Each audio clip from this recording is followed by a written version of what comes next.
Well guys, uulitin ko po sa mga di pa nakakapanood ang paliwanag ko kung paano ko po nasabi na may kontrol ang gobyerno sa resulta ng halalan. Okay? So anong basihan ko? Well, simple lang mga idols. Number 1, sino ba ang nagko-conduct ng eleksyon sa Pilipinas? Di ba ang gobyerno? Number 2, saan under si Comelec? Di ba sa gobyerno? Number 3, so kung under ng gobyerno si Comelec, sino ang pumupondo sa Comelec? Aba syempre, gobyerno. So kung under ng gobyerno si Comelec dahil pinupondohan nila ito, edi malaki ang posibilidad na may kontrol ang gobyerno sa resulta ng eleksyon. Di ba? Simple logical conclusion lang mga idol, simple logic lang. So yun po ang naging basihan ko mga idols. Kaya ko po nasabi na may kontrol ang gobyerno sa resulta ng halalan.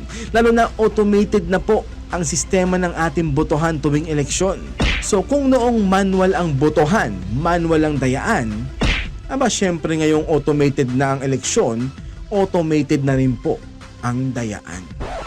Hello mga kabayans, what's up? This is Mr. Rio once again. So sa last video ko mga idol, pinakita ko po sa inyo na marami po talagang iiyak na ululista na nangarap na ma-impeach si VP Sara. Well, kung tinuloy po nila ang karapalang dayaan last election, halatang halata ang gagawin po nila.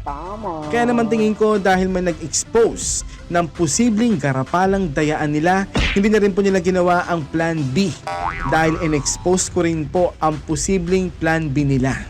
Kaya naman guys, in-initiate na lang po nila ang plan C. At ito nga po ang kinalabasan mga idols para lang patunayang wala silang kontrol sa resulta ng eleksyon. Dahil nagpasok po sila ng 3 PDP laban, tapos 2 pink lawans. So 7 po ang nakapasok sa alyansa kasama si Amy Marcos. Tapos kinailangan po nilang ibenta ang 5 nilang senatorial candidates. Imagine no, sinama niya pa talaga sa mga binenta niya si Abalos na malapit sa kanya, di ba? Pinaasa niya lang yung tao, kawawa naman. Sa bagay mga idols, pag nakapasok talaga si Abalos, halatang halata ang dayaan no? Pagkatapos sinama rin nila si Tolentino na dikit ng dikit sa kanya, di ba? Kulang na nga lang magpaampon kay Kuting yan si Tolentino no? Tapos si Idol Bong Revilla, Abby Binay at Pacquiao.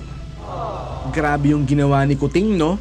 Para lang mapatunayang wala silang kontrol sa resulta ng halalan, nagplan si po sila.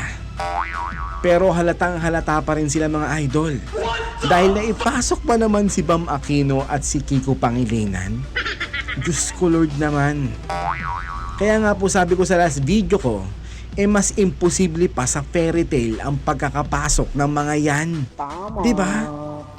Imagine guys, 2 basura nakapasok sa top 12. Comedy no? Well guys, uulitin ko po sa mga di pa nakakapanood ang paliwanag ko kung paano ko po nasabi na may kontrol ang gobyerno sa resulta ng halalan. Okay? So anong basihan ko? Well, simple lang mga idols. Number 1, sino ba ang nagko-conduct ng eleksyon sa Pilipinas? Di ba ang gobyerno? Number 2, saan under si Comelec? Di ba sa gobyerno? Number 3, so kung under ng gobyerno si Comelec, sino ang pumupondo sa Comelec? Aba syempre, gobyerno. So kung under ng gobyerno si Comelec dahil pinupondohan nila ito, edi malaki ang posibilidad na may kontrol ang gobyerno sa resulta ng eleksyon. Di ba? Simple logical conclusion lang mga idol, simple logic lang. So yun po ang naging basihan ko mga idols. Kaya ko po nasabi na may kontrol ang gobyerno sa resulta ng halalan. Lalo na automated na po ang sistema ng ating botohan tuwing eleksyon. So kung noong manual ang botohan, manual ang dayaan, aba syempre ngayong automated na ang eleksyon, automated na rin po ang dayaan. Di ba mga idols? Make sense? So guys, i-check po natin kung meron po bang sumali sa ating pa-contest mga idol. Yung pong pinapahulaan ko po kung sino po ang dalawang senador na dinagdag ko sa Duterte, mga idol. Siyempre, 10 lang sila di ba? So guys, sino po ang dalawang senador na inad ko? Tingin ko guys, may hirapan kayong hulaan kung sino ang dalawa na yon. So guys, check po natin kung meron sumali. Okay ba? Let's go. Okay guys, so here is my page. Check po natin kung may mga sumali, mga idols. Check natin guys, ha. Meron bang nag-share at naglagay ng mga caption? Aba, may 6 share, mga idol. Okay, walang caption. Dito kaya, meron kaya 7 share. Wala ring caption, mga idol. So, walang sumali, mga idol. Sa bagay, hindi ko pa nga pala binabanggit kung magkano yung cash prize kapag nanalo, di ba mga idol? Kaya walang sumasali. Okay guys, sige ganito Kung sino makakasagot ng tamang sagot sa +2 na binoto kong senador last election 2025 ay meron pong 500 pesos na GCash. Okay ba? So kung sino unang-unang makakahula, mga idol, siya po ang mananalo. Ipi-PM ko yung tao na yon. So dapat syempre, nakapollow ka kay Mr. Rio. 'Di ba? Kasi kung hindi naman kita mag-message, 'di ba? So dapat i-follow niyo po si Mr. Rio, ito pong page ko. And then i-share niyo po, mga idol. I-share niyo po ang video ko na to ngayon itong video na to. I-share niyo, mga idol, sa inyong mga Facebook, and then ilagay niyo po sa caption kung sino po. Kung wala ganyan, 'di ba?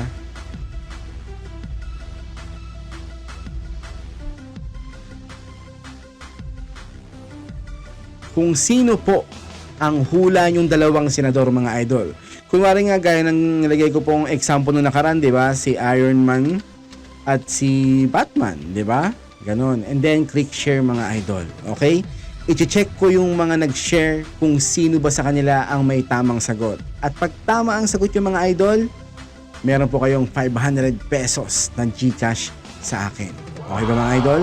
So, hula-hula hu, mga idol, kung sino ba ang dalawang senador na dinagdag ko sa Duterte noong nakaraang halalan. Kasi guys, so far, wala pa rin nakakasagot, mga idol. Okay ba yung instruction ko, mga idol? Itong video na to, itong video na to, i-share nyo po ito, mga idols. Okay? And then, click share. Diba? Ganun lang. Okay ba, guys? So, sana po, malinaw po ang instruction ko. Okay? Itong video na to ngayon, itong video na to, i-share nyo, mga idol, at ilagay nyo po sa caption ang dalawang senador na hula ninyo. Okay? Check po natin sa YouTube yung mga comment at may nabasa po akong mga hula-hula ho doon ng ating mga kababayan Tara, let's go, mga idols. Okay guys, we're already here, mga idols. So check po natin yung mga komento ng ating mga kababayan. Okay? Sa newest ba tayo? Sige, sa newest tayo hanggang sa oldest. Ping at Soto? No, mali po. Pero guys, yung mga hula nyo rito, hindi po counted sa pa-contest natin, mga idol Hindi counted Kasi guys, ang instruction ko, 'di ba, yung sa page i-share nyo 'di ba? So hindi po counted yung mga hula nyo dito sa YouTube comment. Okay? Babasahin lang po natin, mga idols. Okay? So si Ping at Soto, no, mali. Doc Willie Ong at Villar, no, mali din, mga idol. Si Bam at si Kiko, ay Diyos ko po, Diyos ko Lord naman. Ba't naman po? Ba't naman si Kiko naisip yung mga idol? Grabe naman kayo. Alam ko guys, yung sinabi ko na may hirapan ko yung hulaan kung sino yung dalawa na yun Pero guys naman, ba't naman si Bam at Kiko? Buisit! Actually guys, meron ng mga nakasagot nung isa nung nakaraan at meron ding isa nung nagbasa po ako nung nakaraan, mga comment. Okay? Ayun yung clue ko. Okay? Ang hinihintay ko lang is magsama silang dalawa. At hindi yung binabasa ko dito sa YouTube. Okay? Ang instruction ko po, i-share nyo po itong video na to kapag pinost ko sa page ko. Ayos ba, mga idol? Okay, malinaw yun Okay. Hunasan at busita talaga. Ano ba yan, mga idols naman? Ba't naman sinasama nyo sa busita? Ba't ko naman iboboto yan? Ipal-ipal na yan. Hindi guys. Hindi yan. Imposible yan. Sinasabi nyo guys. Kaya na pa tayo ng ano. Hunasan at Kirubin, hindi rin mga idol. Hindi rin po, promise. Hindi rin. Si Gonzales at si Busita, hindi rin idol. Hindi rin po. Okay, sino pa? Sina Villar at Cayetano Bossing, hindi rin mga idol. Hindi rin po. Hindi si Villar at si Cayetano. Imposible mga idol. Hunasan at Villar, hindi rin po mga idol. Si Gringo Hunasan at Kirubin, hindi rin po mga idol. Okay? Idol, binabasa ko lang yung mga hula nyo dito pero hindi counted sa contest to, okay? Sino kaya makakasagot nun, no? Sino kaya ang maswerteng makakatanggap ng 500 pesos na Gcash, no? Sabi guys ni Idol Angel San Miguel 798, "Hi Mr. Rio, it's been a long time. Saan ka galing? I've been looking to you here in YouTube." Ingat po kayo Mr. Rio. Maraming salamat sa iyo, Idol. Oo nga po medyo na-busy po ako nung simula January hanggang mag-eleksyon. Kasi may racket po ang lolo nyo Nagkaroon po ako ng racket sa lokal po dito po sa amin. So syempre po inuna ko po yung instant money mga idol. I hope you guys understand, okay? Hindi po kasi ako mayaman mga idol hampas lupa po ang inyong lingkod. So mas inuna ko po yung instant money noong during election campaign. Okay? Syempre work. Ganoon talaga mga idol. Kapag ka hindi ka mayaman, survival lang. So banatan ng banat, di ba? So maraming salamat sa iyo idol. Sabi naman ni Sir Jonathan EZ6ZK, "Huwag magpakampante dahil ang mga yan ay nabibili sa pera, lalo na iyong hindi pa decided." Totoo po yan idol. I totally agree with you, Idol Jonathan. Sabi naman ni Idol Pilo Berdan 1730, "Straight PDP ako from Hong Kong. Iba ang lumabas sa resibo ko." Imagine that, di ba? Napakatarantado talaga ng eleksyon ngayon mga idols, no? Sa totoo lang, walang biro mga idol. Sabi naman ni Nikki Sawit, "Bambong." Bambong. Sabi naman ni Idol June Pineda 3915, "Garcia ng Comelec, budol din." Budol po talaga yan idol. Di ba barkada yan ni Kuting? Sabi naman ni Idol Ido Uribe, "Pati votes dinanakaw nila. Hindi lang si Bongo ang binawasan ng 5 million. Sila lahat, PDP ang binawasan." Actually mga idol, lahat po sila, as in lahat ng mga kandidato po, binawasan po ng boto. At ang nakakapagtaka pa mga idol, hindi pa sila consistent sa pagbawas nila ng boto Kinuwenta ko kay Kuya Bongo, umabot ng 4.5 million Sa number 2, ang binawas nila is 3.7 or 5 million, something like that. So, iba-iba mga idol. So, hindi ko rin maintindihan kung bakit nila ginawa yun. First time na nangyari yun mga idol Natulog lang tayo, kinabukasan, bawas na ang boto. Buti na lang kamo mga idol, yung pong nagawa ko ng content nung gabi, na screenshot ko. Yung pong 26 million, di ba? Pinakita ko naman sa inyo, di ba? And then kinabukasan ng umaga, naging 21.7 million. Imagine that. Kailan nangyari yun mga idol, di ba? Sobrang nakakapagtaka talaga. May magic na nangyayari talaga no? Magician tong administrasyon na to, no? Sabi naman ni Idol Bronox Bayonla 770, tama ba yung pagbasa ko idol? Sabi niya sa akin nga idol, nag-overvote Binilang ko talaga. Kaso nga lang, sa pangalan ni Bongo, line sa 2 senador sa balota, sa print ng balota, may nakalagay na agad. Grabe no, nag-overvote ka, di ba dapat invalid yun? Pero binabasa pa rin, di ba? Ibang klase ang mirror system mga idol. Mukhang advance sila sa pandaraya, no? Sabi naman ni Idol Agustin Fernandez, "Liza yan si Bam at Kiko, pinasok ni Hontiveros ang nasa poder pa. Kay Liza Tanas palakad yan para pasok sila sa Duterte plus 2. Bakit yung di binoto nanalo?" O nga mga idol Yun nga sinasabi ko di ba? Napaka-imposible talaga makapasok yan si Bam at si Kiko, Pangilinan mga idol. Mas imposible pa nga sa fairy tale, di ba sabi ko, di ba? Sabi naman ni Glory Molina 6315, "Sa puso daw po niya nanalo ang Duterte. Wala lang tayo magawa kasi sa mga pinaggagawa nila, makapangyarihan sila. Hindi raw po siya magsasawa sa pagsuporta sa Duterte." Wow, palakpakan natin mga idols. Ganon din po ako mga idol, kaya nga straight Duterte po ako Plus meron lang akong 2 dinagdag kasi nga 10 lang sila, di ba?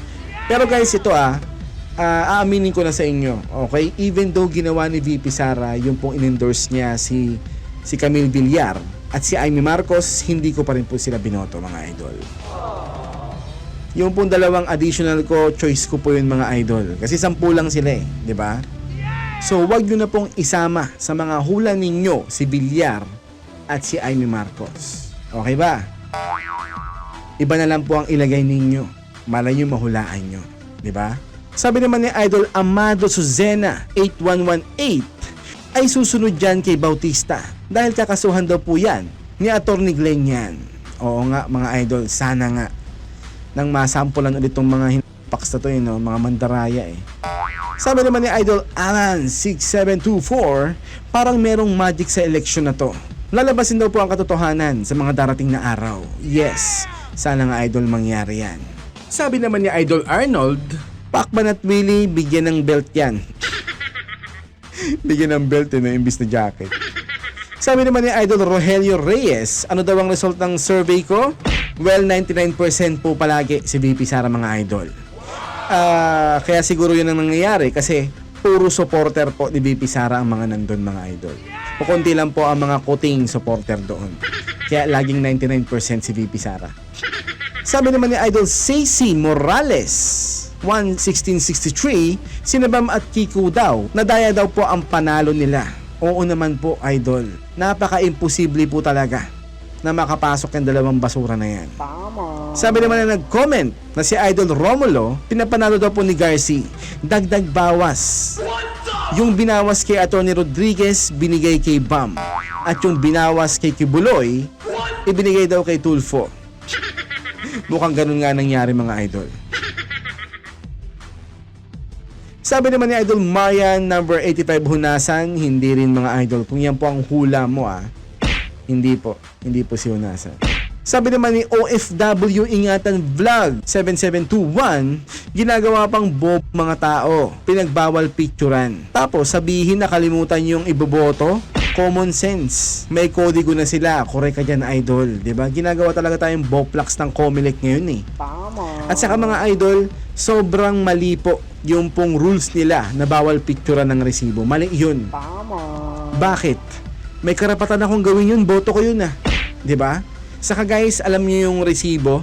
Yung resibo kada bumaboto tayo ngayon sa automated, dapat guys, hindi natin yung babalik sa kanila Mali yun Tama. Diba? Or para mas maganda, para naman mawala ang mga speculation na meron dayaan, is 2 resibo po ang i-print. Isa ilalagay sa kanila, isa sa atin dapat. Tama. May karapatan dapat tayo doon, di ba, mga idols? Kasi boto natin yun di ba? So bakit nila kinukuha yung resibo na yun? Dapat nga pwedeng picturean yun di ba? Tama. Masira ulo din talaga itong mga to Sabi naman ni Idol Marcel, nilampaso sila ni VP. Correct ka dyan, idol. Nilampaso po talaga ni VP itong kuting administration na ito. Diba? So ano na ba mga latest happenings ngayon? Tara guys, let's check it out. Oh guys, ito po nakakatawa talaga itong mga idol Kasi guys, diba last time, nung pong after ng election, diba sinabi ko, hindi na po nila kayang i-impeach si VP Sara, diba? Ngayon guys, ang response naman ni Kuting ay ito. Marcos not pushing for Sara Duterte's impeachment trial in Senate daw. Sabi daw sa palasyo, mga idol. So guys, ang response ko dito is, ano ba? Nabubuang ka na ba, Kuting? Ang sabihin niya, hindi niya natupad yung plano niyang plan A and plan B kasi may nag-expose. Diba? Tama. Pero guys, sa totoo lang, gusto talagang ipasok yan ang 10 senador niya. Sigurado yun, mga idol. Papatalo ba naman to si Kuting? Diba? Malamang sa malamang, mga idol. Dahil meron nag-expose ng garapalang dayaan, kaya pinlano po nilang i-initiate yung plan B. Aso nga lang, mga idol, may nag-expose din po ng plan B. Kaya no choice sila kundi i-initiate ang plan C. At yun nga po ang kinalabasan, mga idol. Nakakatawa, di ba? Kaya naman guys, dahil po sa resulta ng halalan, ito na po ang nasabi ni Kuting, mga idols. Na hindi na po nila ipupush yung pong impeachment trial sa Senate. Kasi nga, hindi naman kayong mananalo di ba? Hindi na kayo mananalo, Kuting. Okay? Dahil 13 out of 23 or 24 senators ngayon ay magsisay no na i-impeach si VP Sara. Pinaliwanag ko na yan sa inyo mga idol. Ito yung diagram ng paliwanag ko dyan mga idol. Watch this. So guys, kung bibilangin po natin kung ilan po ang mga magsisay no or hindi sang-ayon na ma-impeach si VP Sara, ay ilan ba? Sige, bilangin natin mga idol So ito guys, yung mga new senators, itong mga to. Yung mga yan, okay? Itong mga to yung mga existing senator ngayon na mag-graduate sa 2028. Okay ba? So guys, bilangin natin Okay, baba muna natin mga idol. Yung sa mga bandang itaas, ang mga magsisay no na ma-impeach si VP Sara. Okay? So itong anim na to, sure yan. Okay, si Kuya Bongo, si Bato, si Aimee, si Marcoleta, Pia Cayetano, and Camille Villar. Okay? Ito si Bam, sure yan, anti-Duterte yan. Walang kwenta yan Si Ping Lacson, saka si Lito Lapid, political butterfly yan. Hindi pa alam kung anong sagot ng mga yan. Si Erwin Tulfo, sigurado yan, pro yan. So itong mga to, itong mga political butterfly, gilid natin mga idol. Okay? Ito si Erwin Tulfo, magsisay yes yan, sigurado. Balimbing yan Ito si Soto, dahil kaalyado, oo siguro. Oo guys, sigurado yan. Ito political butterfly din to. Pero tingin ko mag-say yes yan. Okay, okay. Lagyan natin dito. Okay, lagyan natin yan dito. Urong natin ng konti. Okay. So sa area na to mga idol, itong dalawa na to, political butterfly dito. Okay. Lagyan tayo dito ng text mga idol. Lagyan natin ng political butterfly. Okay.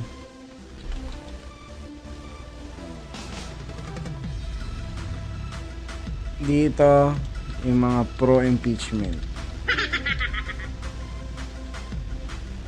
Okay, so yan guys yung mga pro, okay? Syempre at natin ng konti para lumong ng konti, okay?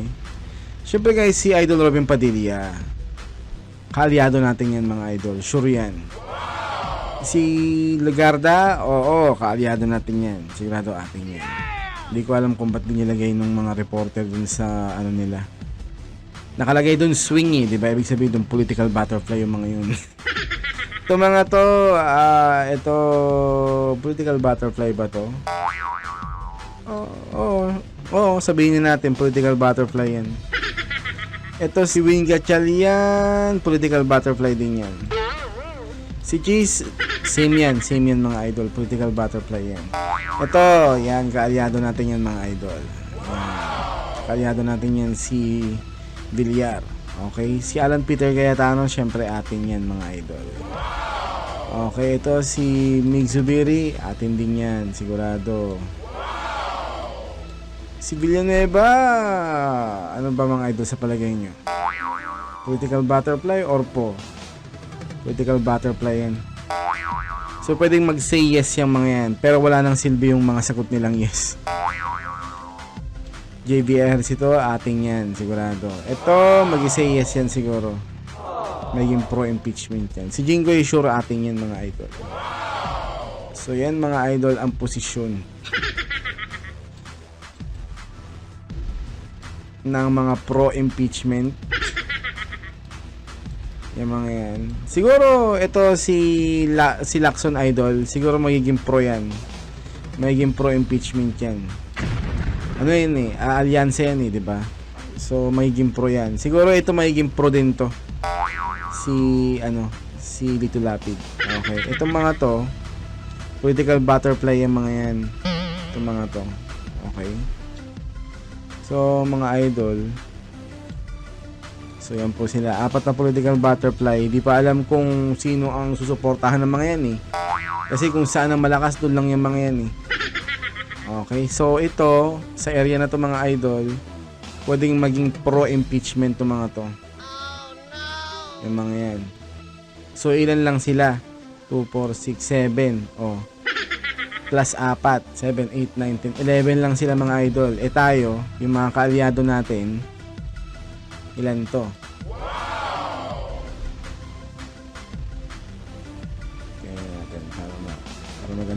posisyon mga idol.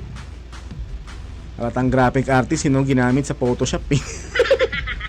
So, 1, 2, 3, 4, 5, 6, 7, 8, 9, 10, 11, 12, 13 mga idol. 13 ang magsisay no.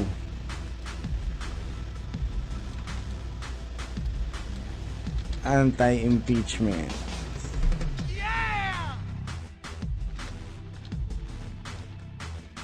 Against VP Sara Duterte. Ayan mga idol nakita na natin. So guys, hindi po mai-impeach si VP Sara mga idol. Sure tayo dyan mga idol. Sabihin na natin na yung iba dito sa mga anti-impeachment na to, meron dyan bumaliktad o mga political butterfly. Sino naman kaya? Siguro si Ligarda, pwede. Pwede si Ligarda guys pwede. Tapos JVRs, hindi pa baliktad yung mga yan. Ito pwede. Si Amy, political butterfly din yata yan. Pero tingin ko hindi kasi dinikita niya si Sara Marcoleta, sure ating yan. Pia Cayetano, dahil kapatid niya si Alan Peter Cayetano, tingin ko hindi babaliktad dyan. Okay, si Camille Villar, hindi rin yan. JVRs ito, at si Jinggoy, hindi yan. Sure ating yan, sigurado. So guys, yan po ang diagram. Next diagram, diagram ba tawag nito? O ano lang, positioning or anything, basta. Yun na yun. So yan po ang mga pro-impeachment, sina Lacson, sina Soto, Erwin Tulfo, kasi saka Lito Lapid, kasi 4 na alyansa yan ngayon Tama. Itong dalawa na to, sigurado magiging pro-impeachment yung dalawang basura na yan. Saka ito, kasi dilawan yung mga yan So anti-Duterte yan for sure. Tama. Itong mga to, political butterfly itong mga to. Hindi ko alam kung sinong pinapanigan ng mga to. So yan po ang magiging bilang natin sa Senado mga idol. Pero kung napasok nila yung 12 nila, tagilid tayo dun mga idol. Kasi ito, magiging 12 13, 14, 15 sana sila mga idol. So mananalo sana sila. Pero dahil hindi nagtagumpay yung plan A nila, ang na-initiate po nila mga idol ay yung plan C. So hindi po nakapasok lahat ng alyansa. So good news yun mga idol. Dahil 6 lang sa kanila yung nakapasok, 2 pa sa 6 na yon, kaalyado pa natin. Okay ba mga idols? So guys, check naman po natin kung anong masasabi ng mga netizen dito sa sinabi na to ni Kutingsky. Kutingsky, Kaya ayusin muna natin mga idols. Okay, check natin yung mga comment ng ating mga kababayan. Okay, let's go sa go. Okay, syempre sa most relevant tayo mga idol. Sabi ni Idol Aya, natakot si Bangag, baka mauna pa siya. Oo nga mga idol, Pero guys, alam naman natin na before election, nag-file si Congressman Cardema ng impeachment complaint laban kay Kuting, di ba? Pero guys, ako na magsasabi sa inyo, sa Congress pa lang, dahil nanalo si Tambaloslos, ibabasura na yan. Ako magsasabi sa inyo, hindi aandar yan sa House. Ako na magsasabi sa inyo. Kasi parang mas marami ata sila sa House na magkakakampi na taga-suporta ni Kuting. Kaya tingin ko sa House pa lang hindi naaabante yan. Pero sana magbago ang ihip ng hangin. Malay natin, di ba mga idols? Maraming pro-Duterte at pro-Pilipino ang mga maupo ngayon sa Congress. At tayo ang manalo. Di ba? Malay natin, ma-impeach si Kuting sa House. Di ba? E di malaki ang chance na ma-impeach yan sa Senate. Kaso may bilang pa rin sila. Dahil 8 nga lang ang mag-say no na ma-impeach si Kuting, wala na pong saysay ang impeachment trial na yun. Di ba? Sabi naman ni Idol Junel, parang same din dun sa sinabi niya sa ICC nung una. Pero umiba na naman. Oo nga mga idol. Alam nyo itong si Kuting, palihim po ang pagiging niyang traitor mga idol. Kaya nako, yung sa mga binenta niya, ngayong halalan, sina Abalos, sina Abi, Binay, si Pacquiao, Bong Revilla at si Tolentino, wag na kayong dumingit dyan kay Kuting. Dahil nakita nyo naman ang ginawa sa inyo, di ba? sinipa kayo. Malamang pinangakuan to mga to na na mananalo sila kaya sumama yung mga yan kay Kuting Kaso anong ginawa sa inyo, di ba? Tinapon lang kayo. So lesson learned na, wag na kayong dumikit dyan kay Kuting. Sabi naman ni Idol Wilfredo, sinabi mo na yan noon, pero anong nangyari tuloy? Pambubudo na naman yan. Oo nga, tingnan nyo, hindi na pinapaniwalaan si Kuting ngayon, Numero 1 sinungaling kasi. Napakasinungaling talaga ng tao na yan. Sa totoo lang, no? Tama. Sabi naman ni Idol Balakwit, as usual, the same strategy. Oo nga mga idol, napapakitang tao lang yan si Kuting Pero yung mga statement na yan, sabi niya lang yan, pero iba yung ginagawa ng kamay niya. Diba? Very deceitful talaga yan si Kuting, guys. Sabi ni Idol Francis, 3 years and counting, Endgame Junior. Oo nga mga idol. Pero 3 years na lang.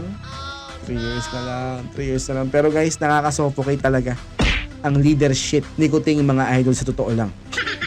Sabi naman ni Idol Allen, push mo yan bongbong. Sayang din ang nasimulan mo. Wow. Huwag maniwala sa bangag. Wala sa katinuan. Parang sa ICC lang. Ayon po yan kay Idol Winnie. Oo nga idol. Sa totoo lang. Wala naman ang naniniwala dyan kay Kuting Yung mga uto-uto na lang na mga trolls ang naniniwala dyan kay Kuting mga idol. Pero yung mga tunay na tao, wala nang naniniwala dyan kay Kuting sigurado. Sabi naman ni Idol Oil, si PRRD nung pinagplanuhang i-impeach si Madam Lenny, di siya pabor. Tama. Ang katwiran ni PRRD, elected official ng taong bayan yan. Bakit i-impeach nyo?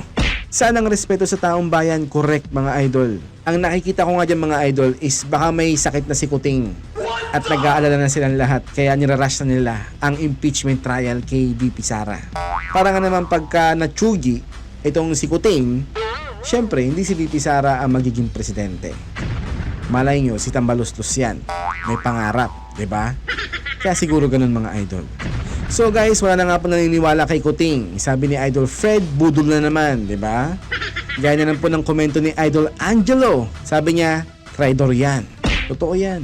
Sabi naman ni Idol Saynarge, hi Mr. Rio, ngayon lang kita ulit nakita sa SOCMED. Oo nga idol Parang may ginagawa sila para hindi makita sa algorithm ang mga video ko So guys, mula ngayon, araw-araw na po ulit ako magbablog. Kaya naman guys, kung gusto niyo pong makita ang mga content ko or mga video ko, punta lang po kayo palagi sa page nito mga idol at abangan niyo po palagi ang mga ipopost ko. Okay ba mga idols? So guys, ang karamihan po ng mga nagkomento dito, hindi na po naniniwala kay Kuting mga idol. Sabi ni Idol Lick, di mo na kami mabubudol. Oo nga. Sabi naman ni Idol Eddie, napakasinungaling yan. Sabi naman ni Idol Jack, nagsalita ang Judas. Sabi naman ni Idol Socorro, ikaw pala ang nag-utos bangag. Ay nako idol, siya nga talaga. Wala naman pong iba. Sabi naman ni Idol Mary Lou, don't ever believe in him. He's a big liar and absolutely bangag. Correct ka dyan, madam. Sabi naman ni Idol Angelita, sana ma-impeach yung traidor na bangag na yan. Sabi naman ni Idol Eman, wag po tayong maniwala. Puro kasinungalingan po sinasabi niyan. Correct kayo dyan, idol. 'Di ba? Kaya guys, karamihan po ng mga nag-comment dito, iisa lang po ang sinasabi. Wag daw po tayong maniniwala kay Bangagski mga idols. Dahil siguradong budol yan. Parang yung sa ICC lang, di ba mga idols? Tama. Napakawalang hiya talaga. Wala na po talaga naniniwala kay Kuting ngayon. Ito po ang proof na wala na po naniniwala kay Kuting mga idol.